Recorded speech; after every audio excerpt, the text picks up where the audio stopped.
Assalamualaikum warahmatullahi wabarakatuh. Waalaikumsalam warahmatullahi wabarakatuh. Tahan dulu ya, untuk tidak menyampaikan apapun dulu, supaya nanti bisa dikumpulkan. Satu kondisi di mana seorang murid belajar kepada seorang guru, suatu ketika si murid melihat kebohongan dan ketidaksesuaian antara ucapan dengan perbuatan gurunya. Pertanyaannya, apa yang harus dilakukan oleh seorang murid? Bagaimana dengan ilmu yang telah diterima dari guru tersebut? 3. Bagaimana adab si murid kepada gurunya tersebut? Terima kasih. Waalaikumsalam warahmatullahi wabarakatuh. Jazakumullah khair. Kita mesti bedakan antara hak dan kewajiban guru serta hak dan kewajiban murid. Kewajiban guru adalah mengajar. Haknya mendapatkan akhlak penghormatan dari muridnya dan mendapatkan pahala dari Allah Subhanahu wa taala sesuai dengan kadar keikhlasan dalam pengajarannya.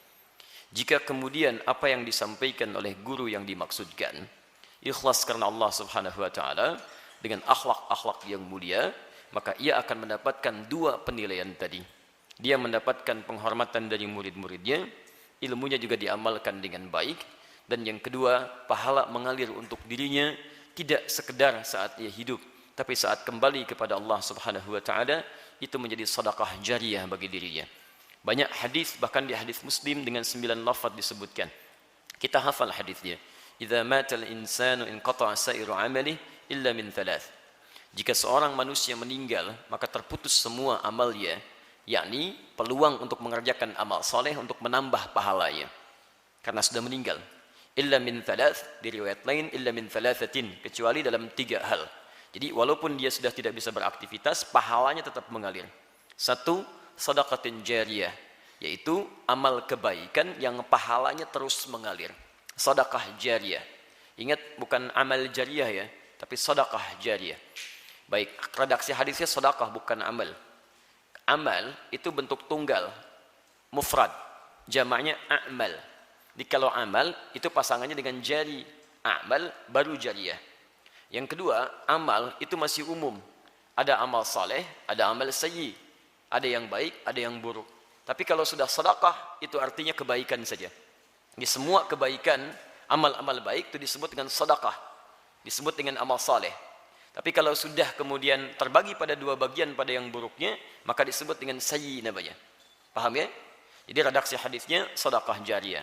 Nah, kalau Anda misal punya sesuatu yang ingin diniatkan sebagai bagian dari ladang pahala akhirat kita, maka Anda harus cerdas memilih. Apa kiranya amalan yang saat saya kerjakan, pahalanya tetap mengalir sekalipun saya meninggal dunia. Maka Nabi memberikan rumus namanya sedekah jariyah. Dibagi 2. Ada sedekah tsabitah. Sedekah tsabitah itu kebaikan yang saat dikerjakan, pahalanya datang pada saat itu, tapi terputus seketika. Di saat kita meninggal, dia nggak datang lagi. Ada yang jariyah. Jariyah itu mengalir dari kata jara yajri, terus datang. Jadi kalaupun kita meninggal, pahalanya terus mengalir. Contoh, Anda punya uang 50.000. Misal, Anda belikan makanan, kemudian Anda berikan pada si fulan. Atau Anda berikan langsung uangnya pada si fulan. Kemudian orang itu makan dari situ, ada tenaga bagi dirinya. Ketika dia gunakan tenaga itu untuk berbuat baik, misal dia salat, misal kemudian dia baca Al-Quran dan sebagainya, Anda dapat bagian dari pahalanya. Sepanjang tenaga itu masih dihasilkan dari bahan yang berasal dari Anda. Dari uang Anda. Kalau Anda berikan misalnya uang, dia pakai pakaian. Pakaiannya dia gunakan untuk menutup aurat. Ya kan? Atau misalnya pakaian dia gunakan untuk salat. Maka sepanjang digunakan, Anda dapat pahalanya. Tapi kemudian, kalau tenaga itu sudah hilang, atau pakaian itu kemudian rusak, dia buang, maka tidak mengalir lagi bagi Anda. Selesai sampai di situ. Modal yang sama. Yang pertama tadi disebut dengan sedekah tsabitah. Tsabitah, tetap sampai situ. Mauqufah, selesai. Yang kedua, jariyah. Dia mengalir terus, mengalir terus. Misal, modalnya sama 50.000. Anda belikan mushaf. Paling cepat, Anda berikan pada penghafal Quran. Kalau sekedar disimpan di masjid, alhamdulillah. Tapi coba lihat berapa banyak mushaf di masjid, nampaknya jarang tersentuh. Silakan lihat. Ya, berapa banyak orang ke masjid buka mushaf kemudian membaca mushafnya. Memang ada yang baca, tapi intensitasnya dari sekian hari itu berapa yang baca. Kalau Anda mau cepat, titipkan pada penghafal Quran. Cari penghafal Quran, masuk ke mahat Quran, berikan kepadanya. Demi Allah saya katakan, dia punya 2 keistimewaan. Pertama, penghafal Quran itu lebih banyak bersentuhan dengan mushaf. Jadi hampir setiap hari dia pegang, dia baca, dia pegang, dia baca. Yang kedua, penghafal Quran itu ketika membaca Al-Quran pasti mengulang-ulang. Jarang ada yang sekali baca kemudian selesai. Jarang. Kalau pembaca cuman sekali baca. Alif Lam Mim, dzalikal kitabu la raiba fi hudan lil muttaqin. Pembaca. Tapi penghafal Alif Lam Mim, dzalikal kitab, dzalikal kitab, dzalikal kitab, dzalikal kitabu la raiba fi, la raiba fi, dzalikal kitabu la raiba fi, hudan lil muttaqin, hudan lil muttaqin, dzalikal kitabu la raiba fi, hudan lil muttaqin. Berapa kali dia mengulang? Dan bukankah setiap hurufnya 10 kebaikan? At-Tirmidzi nomor hadis 2910. Man qara'a harfan min kitabillahi falahu 10 hasanat. Siapa yang membacakan satu huruf saja dari kitabullah, dia mendapatkan 10 kebaikan. Walam aqul alif lam mim harfun. Saya tidak katakan alif lam mim satu huruf. Walakin alifun harfun, lamun harfun, mimun harfun. Wa likulli harfin 10 hasanat. Tapi alifnya satu huruf, lamnya satu huruf, mimnya satu huruf. Setiap hurufnya 10 kebaikan. Dan berita baiknya, karena mushafnya berasal dari ikhtiar Anda, maka berlaku hadis Muslim nomor hadis 1893. Man dalla ala khairin falahu ajruhu mithla ajri man fa'ala bihi min ghairi an yankusa min ardi syai'. Siapa yang memfasilitasi pada kebaikan, man dalla ala khairin falahu ajruhu mithla ajri fa'ili, maka dia mendapatkan pahala seperti orang mengerjakannya. Min ghairi an yankusa, tanpa dikurangi, ya, tanpa dikurangi min ajri syai', sedikit pun dari pahalanya. Sama persis. Jadi kalau dia baca sehuruf, Anda dapat bagian pahala sehurufnya. Bisa nggak Anda bayangkan, modal 50.000 diberikan pada para penghafal Quran. Baca, baca, baca. Begitu dia hafal, mempraktekkan hafalannya, Anda dapat pahala juga. Karena dia menghafalkan itu dari wasilah mushaf Anda. Kemudian yang paling menarik, sudah dia hafal, dia pinjamkan mushafnya pada yang lain. Ayo silakan baca. Modalnya sama, 50.000, tapi terus mengalir, mengalir, mengalir. Paham di sini? Taib, itu sedekah jariyah. Kedua, waladin salihin yad'u lahu. Anak yang saleh yang mendoakan kedua orang tuanya. Yang ketiga, ilmin yuntafa'u bihi. Ini ada kaitan dengan ini. Ilmu yang diajarkan dan ada manfaat dalam kehidupan. Maka tatkala guru ini mengajarkan dengan penuh keikhlasan, bermanfaat ilmunya, maka setiap murid yang mengamalkan, Masya Allah, berapa tuh limpahan pahala bagi guru-gurunya. Ini bagian pertama. Di tugas guru, itu hanya mengajarkan kewajibannya, kemudian dengan ikhlas dia sampaikan. Hak dia mendapatkan penghormatan, ingat, penghormatan dari muridnya. Kemudian mendapatkan pahala dan balasan dari Allah Subhanahu wa taala. Pahala dari Allah dan penghormatan dari murid itu bergantung bagaimana keikhlasan dan sikap guru dalam mengajarnya. Karena itulah Imam An-Nawawi membuat kitab namanya At-Tibyan fi Adab Hamalatil Quran. Di kitab itu diterangkan bagaimana menjadi guru yang baik plus murid yang baik. Apa di antaranya? Ada akhlak sebagai seorang guru. Akhlak sebagai seorang guru. Banyak Pak, Bu. Pertama, akhlak kepada Allah. Bagaimana mengikhlaskan hatinya. Dia pelajari dulu nih. Pilihan dia untuk mengajar. Maka begini cara pencarian ilmunya. Muncul Quran surah 96 ayat 1-5. Pemahamannya di Quran surah 9 ayat 122. Dalam memahami itu tetap menjaga peningkatan iman dan ilmunya hanya karena Allah. Quran surah 58 ayat ke-11. Dari situ dia hadirkan rasa takut kepada Allah. Sehingga apa yang ia sampaikan tidak mesti kemudian sembarangan dia sampaikan, tapi dipastikan Allah ridho dengan penyampaiannya. Quran surah ke-35 ayat 29. Kalau itu sudah disampaikan, pahala Allah berikan. Kemudian akhlak terhadap murid pun ada. Apa di antaranya? Banyak. Mendoakan murid supaya apa yang disampaikan itu meresap dalam jiwanya. Yang kedua, dia berusaha memberikan keringanan kepada murid. Jadi tidak pernah ada guru-guru yang baik meminta tarif misalnya kemudian dalam dakwahnya. Tidak pernah ada guru-guru yang baik menginginkan popularitas supaya banyak orang menyanjungnya. Tidak pernah ada guru yang baik rebutan murid dan takut kehilangan murid-murid kemudian berselisih satu dengan yang lainnya. Jadi kalau sudah itu disampaikan dengan baik, penghormatan murid pun kepada dirinya, itu dengan sendirinya akan mengalir seikhlas-ikhlas dan kebaikannya. Sebaliknya, kalau akhlak dia dengan Allah tidak ada, akhlak dia dengan murid tidak ada, nah ini pun sekalipun ilmunya luas, maka konsekuensinya pahala tidak mengalir utuh bagi dirinya. Dan mohon maaf, sikap dari murid pun akan diterima barangkali kurang dari apa yang ia harapkan. Paham sampai sini?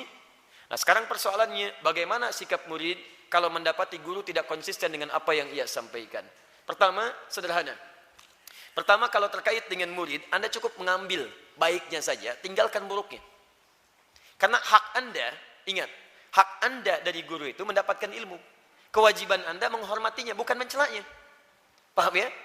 Ingat baik-baik ya, ketika Anda mencela seorang guru, maka ilmu yang sampai dari guru tidak akan meresap dalam diri Anda. Apapun itu. Apalagi belum belajar sudah mencela. Siapa gurunya? Si fulan. Beda manhaj. Oh, Masya Allah. Siapa gurunya? Si fulan. Bid'ah. Anda datang dulu. Lihat dulu. Guru itu mungkin sudah belajar. Dia puluhan tahun, dia habiskan usia untuk belajar. Sedangkan Anda baru 2 hari. Baru 2 hari berubah gitu kan. Bagaimana bisa menilai orang yang sudah puluhan tahun belajar? Pernah ada kisah nyata. Seorang murid ingin belajar kepada guru yang lain. Minta izin. Diizinkan oleh gurunya. Begitu belajar, ini kisah nyata. Di satu tempat, belum beberapa hari sudah balik lagi. Apa kata gurunya? Kenapa kau pulang lagi? Beda katanya. Bukan masa sekarang, ini dulu. Beda Syekh, dia begini. Kata gurunya dimarahi. Kamu jangan pernah cepat menyimpulkan tentang keadaan seseorang. Tinggal dulu di majlisnya 3 bulan, baru balik lagi sini dan berikan penilaian. Begitu kembali kepada majlis guru yang tadi disampaikan, setahun gak balik-balik. Begitu kembali setelah setahun, bagaimana? Ternyata bagus. Masya Allah. Jadi coba Anda lihat dulu pelan-pelan teman-teman. Kalau ada kebaikan, saya selalu menyampaikan. Anda mendapatkan kebaikan dari guru A, guru B, guru C, ambil. Ada yang tidak sepakat, tinggalkan. Ya, kalau kemudian dengan datang ke majlis yang membuat Anda tidak nyaman, jangan hadir di majlisnya. Cari guru lain yang sesuai dengan Anda. Supaya Anda belajar juga tidak, tapi Anda memikul banyak dosa. Sudah nggak ngambil ilmunya, tapi mencela dirinya. Kenal aja tidak, belajar juga tidak, banyak dosa Anda di situ. Kalau guru nggak dirugikan. Jadi kalau ada hal-hal yang kemudian dia sampaikan baik, silakan ambil. Kalau tidak kemudian ada sesuatu yang kurang berkenan, tinggalkan. Tapi kalau dia mengatakan sesuatu yang kurang konsisten, Anda ambil keputusan. Kalau masih ada kebaikan misalnya bisa Anda dapatkan, silahkan. Kalau membuat hati Anda resah dan tidak tenang, ya ambil dari guru lain yang lebih baik, yang bisa Anda dapatkan manfaatnya. Nah, tapi urusan dia dengan Allah itu belum selesai. Urusan dia dengan Allah ada di Quran surah kedua Al-Baqarah ayat ke-44, ayat ke-44. Paling kanan di pertengahan. Atamuruna an-nasa bil birri wa tansawna anfusakum wa antum tatluna al-kitab afala taqilun. Pandai engkau minta bahkan perintahkan orang berbuat baik. Awas hati-hati. Sedangkan kamu lupa diri. Enggak kamu amalkan itu. Dan kamu lebih tahu tentang teorinya. Tuntunan Alkitab dibandingkan dengan muridmu. Afala taqilun? Disimpan di mana pikiran kamu? Luar biasa. Jadi caranya doakan guru itu. Jangan banyak dicela dulu. Mungkin sedang lupa. Orang lupa kan suka nggak ingat, Pak. Itu masalahnya. Ya, antum doakan. Ya Allah, bangun malam, doakan supaya guru saya ikhlas, guru saya konsisten, jaga guru saya dari maksiat, jaga guru saya dari ABC. Dengan doa antum mungkin itu yang akan melembutkan hati guru antum dan diberi petunjuk oleh Allah Subhanahu wa taala. Ketimbang mencelanya. Kecuali kalau orang munafik. Udah, tinggalkan orang munafik. Tinggalkan sampai dia bertobat di hadapan Allah. Itu ada ayatnya khusus sampai kaget mic itu. Di Quran surah keempat ayat 140, posisi paling kiri sebelah bawah. Itu khusus ayatnya. Wa qad nazzala 'alaikum fil kitab. Telah tetap ketentuan dalam Alkitab, Al-Qur'an maksudnya. An idza sami'tum ayatillahi yukfaru biha. Kalau Anda pernah mendengar orang-orang mengingkari ayat-ayat Allah. Dia hafal Quran, tapi tidak sejalan dengan apa yang tertuang dalam Al-Quran. Dia mengetahui hukum-hukum, tapi kok bertentangan dengan apa yang disebutkan di Quran.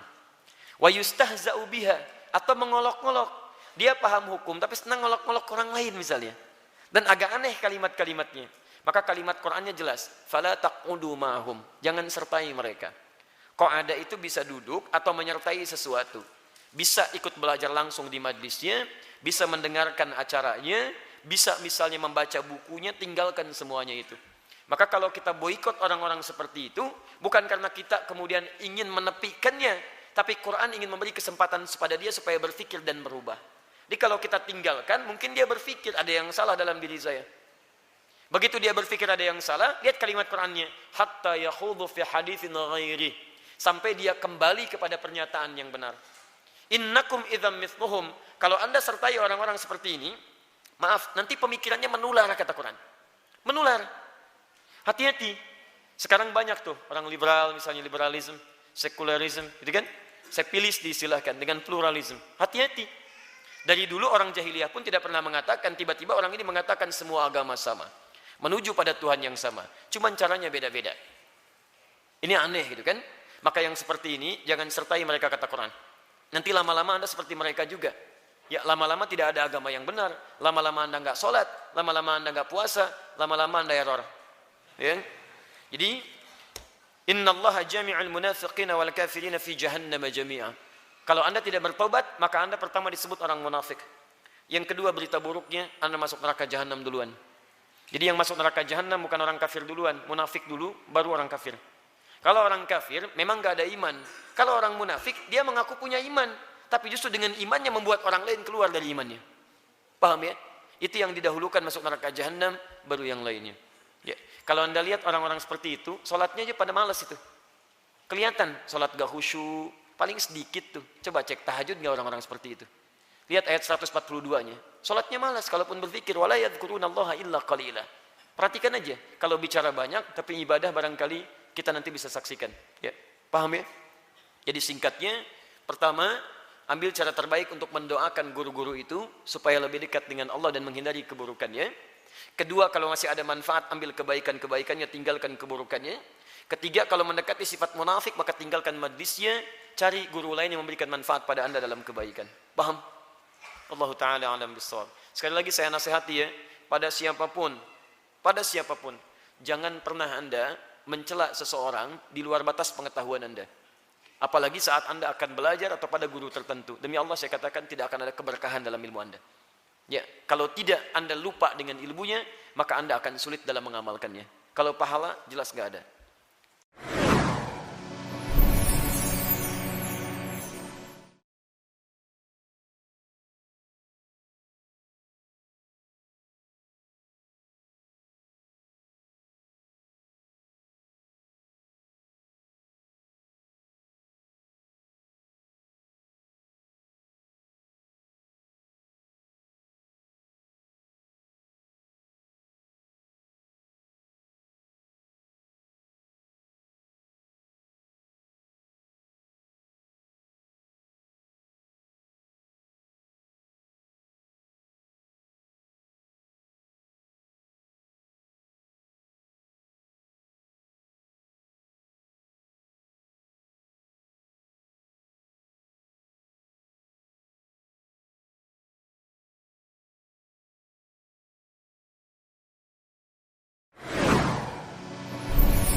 Assalamualaikum Ustaz. Waalaikumsalam warahmatullahi wabarakatuh.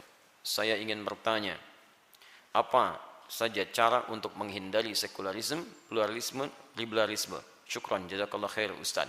Caranya tinggalkan semua itu. Selesai. Sudah. Ayatnya tadi sudah saya bacakan, ya.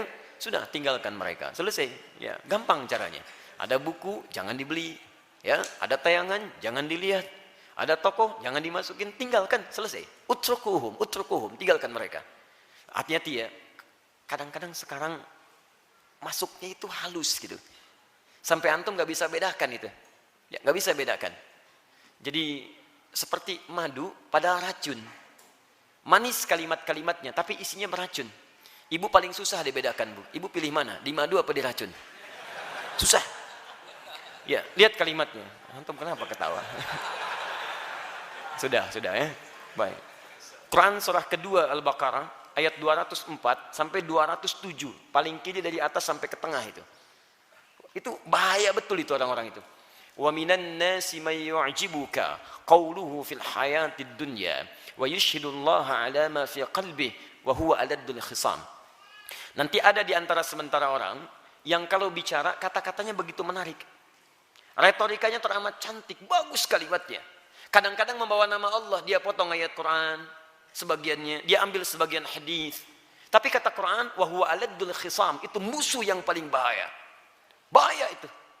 Dan memang agak aneh itu. Memang agak aneh menurut saya. Saya juga bingung itu ya. Belajar agama ke tempat orang yang tidak beriman, kan aneh. Orang belajar agama pergi ke Mekah, pergi ke Madinah, pergi ke Mesir, pergi ke Libya. Ini pergi ke tempat-tempat yang tidak beriman. Ya, ada yang kemudian ke McGill, ada yang kemudian ke Leiden, ada yang kemana-mana. Belajarnya belajar Islam. Masa Anda belajar sholat pada orang yang tidak sholat? Belajar iman pada orang tidak beriman. Kan aneh menurut saya. Coba, lama-lama Anda tinggal di sana, pulang-pulang jadi pada ngaco. Untuk apa gitu? Buang-buang energi menurut saya. Jadi caranya tinggalkan. Nanti ketika ditinggalkan, baru sadar. Kalau sudah sadar, ambil lagi. Ya, paham ya? Ya.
Assalamualaikum Ustaz Adi. Waalaikumsalam warahmatullahi wabarakatuh. Ustaz, saya mau tanya. Pasti karena ini kertas pertanyaan itu kan. Masya Allah, sudah. Saat ini istri saya belum berhijab dan sudah ada niat karena saya yang suruh. Tetapi dia tanya, kalau saya hijab, saya pakai hijab, nanti pahalanya untuk siapa? Masya Allah. Kenapa perhitungan banget? Kalau pahala untuk Anda, alhamdulillah. Dibagi suami juga, alhamdulillah. Apa salahnya gitu kan? Sudah, baik.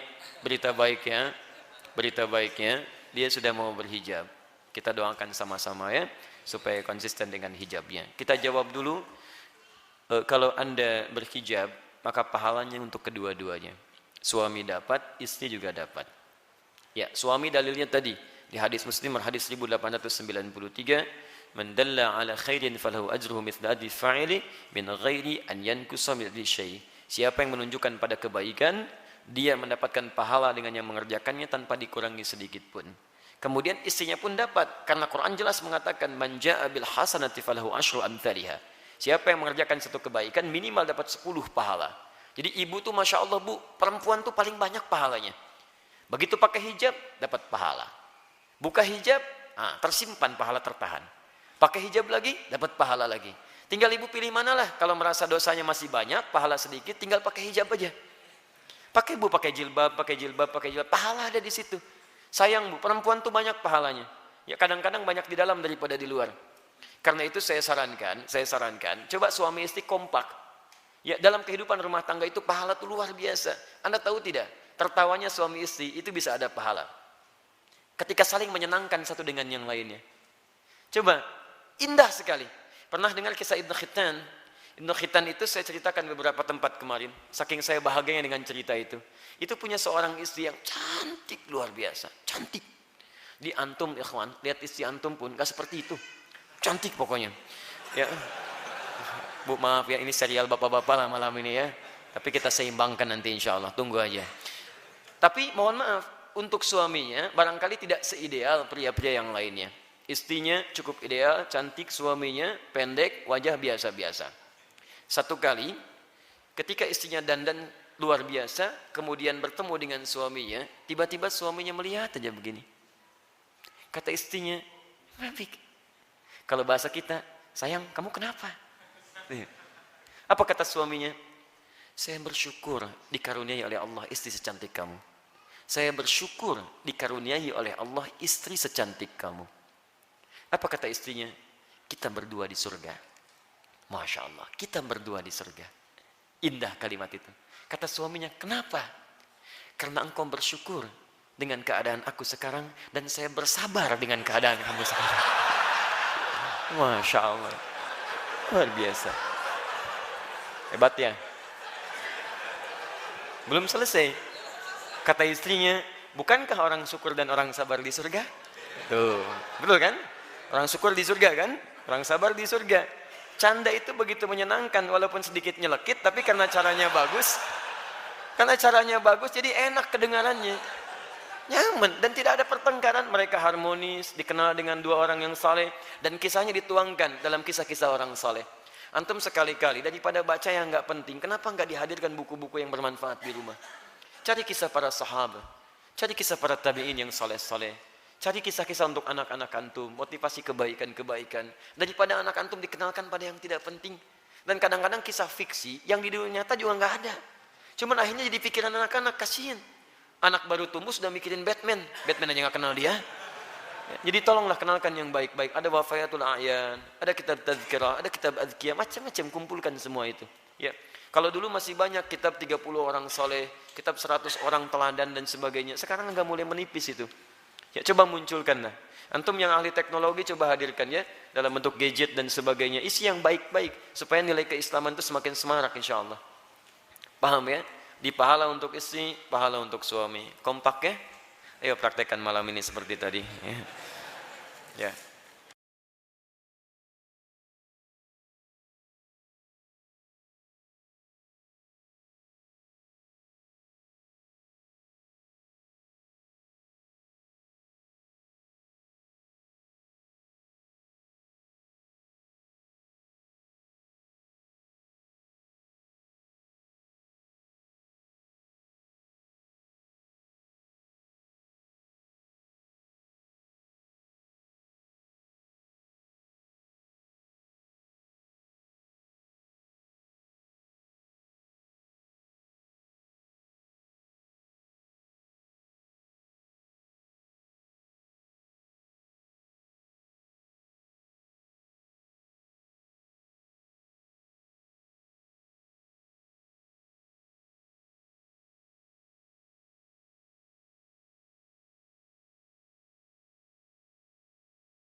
Bismillah. Ustaz, mohon penjelasannya, bagaimana mendidik anak yang saat ini sudah dewasa dan sulit dinasihati karena kita kurang mendidiknya di saat mereka kecil. Bukan kita, Anda, saya tidak ikutan. Ya, saya sudah punya istri, punya anak, mungkin Anda yang tidak tepat. Apakah kalau anak-anak kita, anak Anda sudah menikah, saya juga masih mempunyai tanggung jawab untuk mendidiknya? Dua pertanyaan. Pertama, ada orang tua yang merasa sulit untuk mendidik anak, memberikan nasihat saat dia dewasa. Coba istighfar dulu. Mungkin selama ini Anda yang kurang perhatian kepada anak. Saya pernah sampaikan kisah Nabi Ibrahim. Bagaimana seorang Ismail alaihissalam yang baru tumbuh usia 4-5 tahun belum balik, melihat bapaknya sedang bekerja atas perintah Allah, bergetar hatinya, tersentuh untuk menolong bapaknya. Walaupun ayahnya nggak minta. Quran surah kedua Al-Baqarah ayat 127. Posisi paling kiri sebelah atas. Wa idh yarfa'u Ibrahimul qawa'ida minal baiti wa Ismail. Perhatikan, saya ajarkan sedikit bahasa Arab. Dalam uslub bahasa Arab, ungkapan bahasa Arab, kalau ada dua subjek mengerjakan satu pekerjaan, subjeknya disebutkan langsung di depan. Maka ini menunjukkan porsi pekerjaannya sama, sebanding. Tapi kalau ada satu disebutkan di depan, yang kedua diakhirkan, ini menunjukkan bahwa yang kedua ini sekedar membantu yang pertama saja. Tidak sebanding porsinya. Paham sampai sini? Sekarang perhatikan baik-baik. Wa idh yarfa'u Ibrahimul qawa'id. Ibrahim disebutkan. Dan ingatlah ketika Ibrahim diperintahkan oleh Allah meninggikan kembali bangunan Ka'bah yang sempat terkena banjir di masa Nabi Nuh alaihissalam. Wa Ismail dan Ismail. Ismailnya diakhirkan. Padahal Allah bisa berfirman begini misalnya di luar Quran. Wa idh yarfa'u Ibrahimu wa Ismailul qawaid. Kalau Ibrahim dan Ismail dua-duanya seimbang. Tapi ini Ibrahim, qawaid baru Ismail. Ini menunjukkan Ismail ingin membantu bapaknya. Tahukah Anda, saat ayat itu disampaikan kisah kepada kita, ingin mengisahkan bagaimana seorang Ibrahim alaihissalam menerima tugas meninggikan bangunan Ka'bah, dikerjakan dengan segera. Tapak pertamanya disebut dengan maqam. Sampai sekarang tapak itu dikenal dengan maqam Ibrahim. Saat akan membangunnya, kadarullah meninggikannya, kadarullah anaknya datang. Melihat bapaknya bekerja, dia ingin menolongnya. Perhatikan, bukan dinasehati, bukan diminta, tapi anak tergerak untuk menolong bapaknya. Datang anaknya bawa batu. Batu bahasa Arabnya disebut dengan hajar. Kalau disusun-susun menjadi hijar. Kalau jadi bangunan disebut hujrah. Kalau jadi ruangan kamar-kamar disebut dengan hujurat. Maka dia mulai membantu bapaknya. Kalau bahasa kita, boleh nggak saya bantu? Dia bawa hajar, dia susun-susun. Begitu dia susun jadi bagian dari Ka'bah. Sampai sekarang disebut dengan Hijr Ismail. Hijr Ismail itu area dalam Ka'bah. Dan kalau kita sholat di dalamnya, itu termasuk sholat di dalam Ka'bah.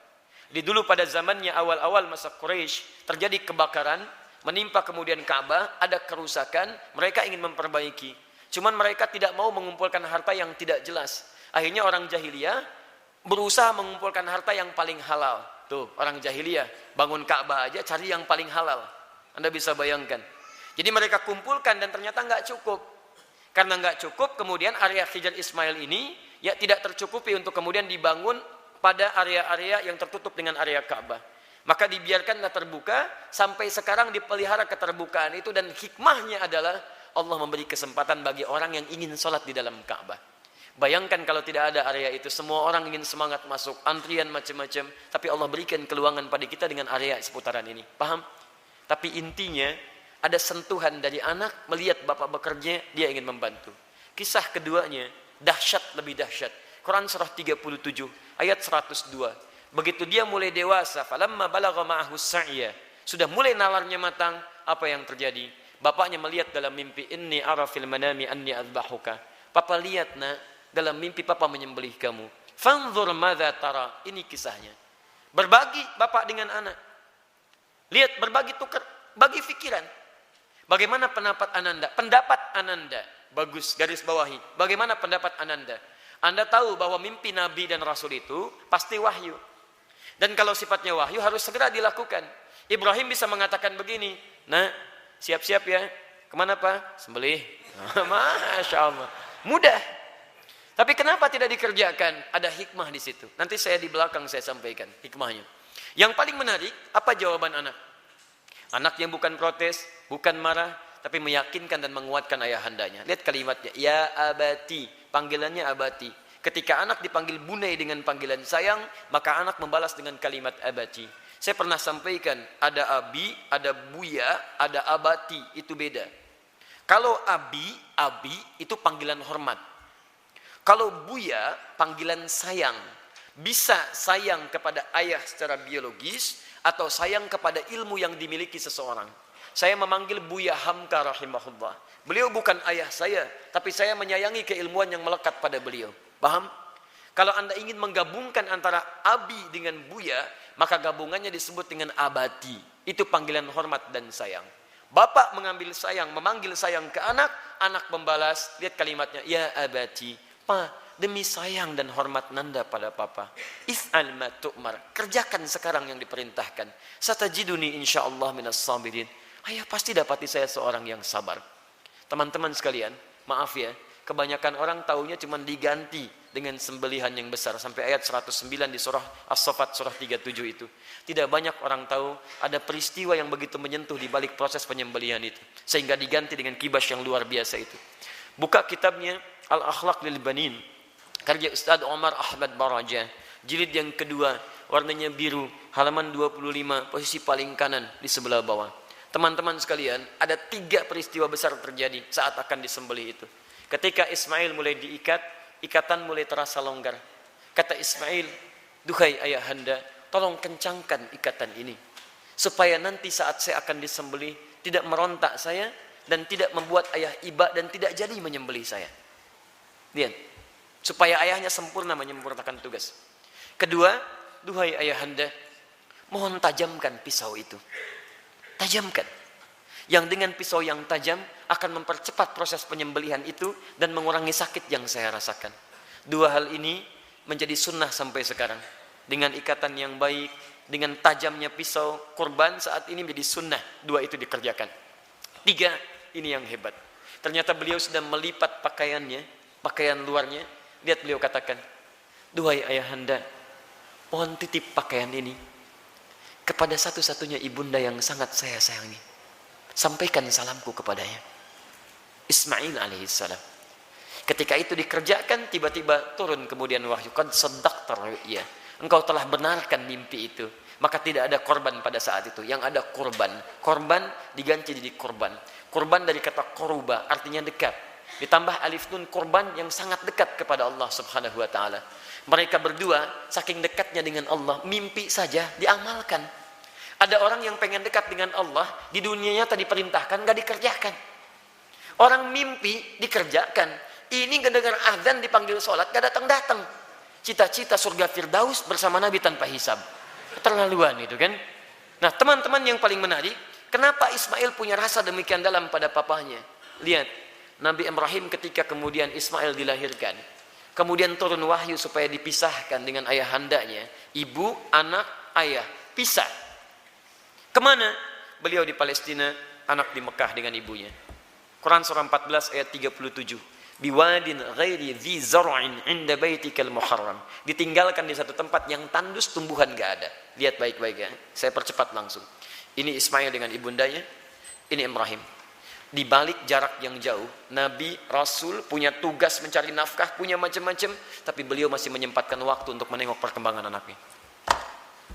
Tengok siapa yang merawatnya, bagaimana pertumbuhannya, bagaimana asinya, bagaimana pertumbuhan kampungnya. Dari Palestina ke Mekah, itu kalau pakai bis, 1 hari 2 malam. Tengok, makanya disebut Ibrahim, sang penyeberang. Makanya disebut Ibrahim, diambil dari serapan bahasa Arab Abun Rahim. Yang paling hebat, kenapa itu bisa terjadi dan bagaimana feedbacknya kepada kita semua, kita lanjutkan setelah menunaikan sholat isya berjamaah. Kita coba lanjutkan, pemirsa dimanapun Anda berada.